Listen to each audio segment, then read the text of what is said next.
Hi friends, ఈరోజు ఈ వీడియోలో ఇందిరమ్మ ఇండ్ల కోసం ఎదురు చూస్తున్న ప్రతి ఒక్కరికి ఒక ముఖ్యమైన శుభవార్త ఉంది.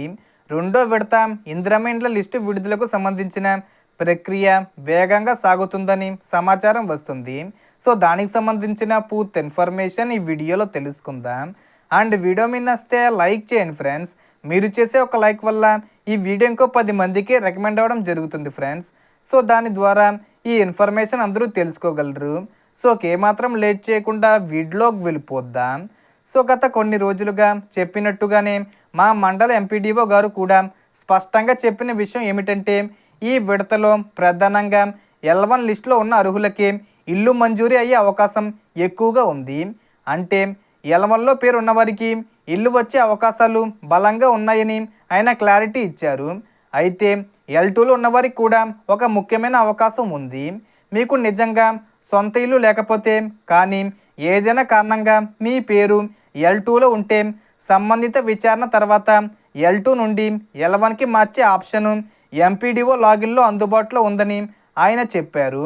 అయితే L3లో ఉన్నవారికి మాత్రం ఈ దశలో అవకాశం చాలా తక్కువగా ఉందని, ఎట్టి పరిస్థితుల్లోనూ తప్పుడు వివరాలు ఇచ్చి లేదా ఒత్తిడి చేసి L1లోకి రావాలని ప్రయత్నించడం మంచిది కాదని, అలాంటి ప్రయత్నాలు చేయొద్దని కూడా స్పష్టంగా చెప్పారు.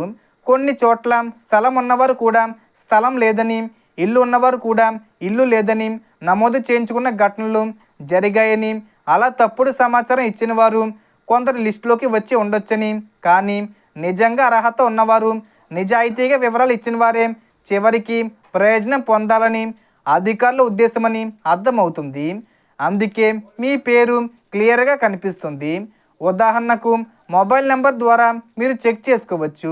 మీ పేరు L2లో ఉంటే మీకు నిజంగా ఇల్లు లేకపోతే వెంటనే సంబంధిత పత్రాలతో మీ మండల కేంద్రంలోని ఎంపీడీఓ ఆఫీస్కి వెళ్ళి మీ కేసు పరిశీలించమని చెప్పి L2 నుండి L1కి మార్చే అవకాశాన్ని వినియోగించుకోవచ్చు.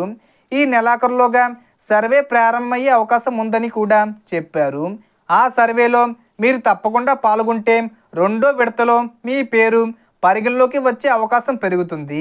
అలాగే కొత్త ఇందిరమ్మ ఇండ్ల కోసం అప్లై చేయాలనుకునేవారు ఎంపీడీఓ ఆఫీస్లో ఉన్న ప్రజాపాలన కేంద్రం ద్వారా దరఖాస్తు చేసుకోవాలి.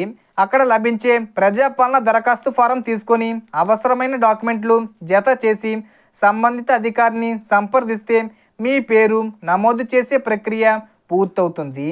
మరో ముఖ్యమైన విషయం ఏమిటంటే, లిస్టులు ఫైనల్ కావడానికి ముందు స్థానిక స్థాయిలో పరిశీలన జరుగుతుంది. అవసరమైతే ఎమ్మెల్యే లేదా మంత్రి స్థాయి వరకు సూచనలు వెళ్ళి ఆ తర్వాత ఫైనల్ లిస్టు ఖరారవుతుంది. లిస్టు ఫైనల్ అయిన తర్వాత ఆన్లైన్లో ఎంట్రీ చేసి కలెక్టర్ ఆమోదం వచ్చిన తర్వాత శాంక్షన్ ప్రక్రియ పూర్తవుతుంది. అయితే శాంక్షన్ అయిన తర్వాత ఇల్లు కట్టించుకోకపోతే ప్రయోజనం ఉండదని, మంజూరైన వారు తప్పకుండా ఇల్లు నిర్మించుకోవాలని కూడా అధికారులు సూచిస్తున్నారు. ప్రభుత్వం నుంచి డబ్బులు లబ్ధిదారుడి బ్యాంక్ అకౌంట్కే వస్తాయని, కాంట్రాక్టరు తప్పనిసరి కాదని, మీకు నచ్చిన విధంగా నిర్మాణం చేపట్టవచ్చని, కానీ నిధులను సరైన విధంగా వినియోగించుకోకపోతే చట్టపరమైన సమస్యలు రావచ్చని కూడా హెచ్చరించారు.